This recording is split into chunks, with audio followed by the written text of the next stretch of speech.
பள்ளிகளுக்கு விடுமுறை நீட்டிக்கப்பட்டுள்ள நிலையில் உதகையில் சுற்றுலா பயணிகளின் வருகை அதிகரித்துள்ளது.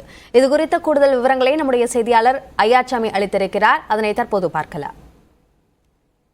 ஜூன் 6ஆம் தேதி பள்ளிகள் திறக்கப்படும் என ஏற்கனவே அறிவிக்கப்பட்டிருந்த நிலையில் தற்பொழுது 10ஆம் தேதி பள்ளிகள் திறக்கப்படும் என அறிவிப்பு வெளியாகியிருக்கிறது. இதன் காரணமாக இந்த சுற்றுலா தலம் உள்ள மாவட்டங்களுக்கு பொதுமக்களின் படையெடுப்பு என்பது அதிகரித்துள்ளது. குறிப்பாக நீலகிரி மாவட்டத்திற்கு சுற்றுலா பயணிகளின் வருகை என்பது ஒவ்வொரு நாளும் அதிகரித்து காணப்படுகிறது. உதகை அரசு தாவரவியல் பூங்காவில் ஏற்கனவே மலர் கண்காட்சிகள் நிறைவடைந்த பின்பும் நாள் ஒன்றுக்கு சுற்றுலா பயணிகளின் வருகை என்பது 10,000-ஐ தாண்டி கடந்து நாள்தோறும் இந்த எண்ணிக்கை என்பது இருக்கிறது. தற்பொழுது இந்த பள்ளிகள் விடுமுறை காரணமாக அதிகாலை முதலே சுற்றுலா பயணிகளின் வருகை என்பது பூங்காவில் காணப்படுகிறது.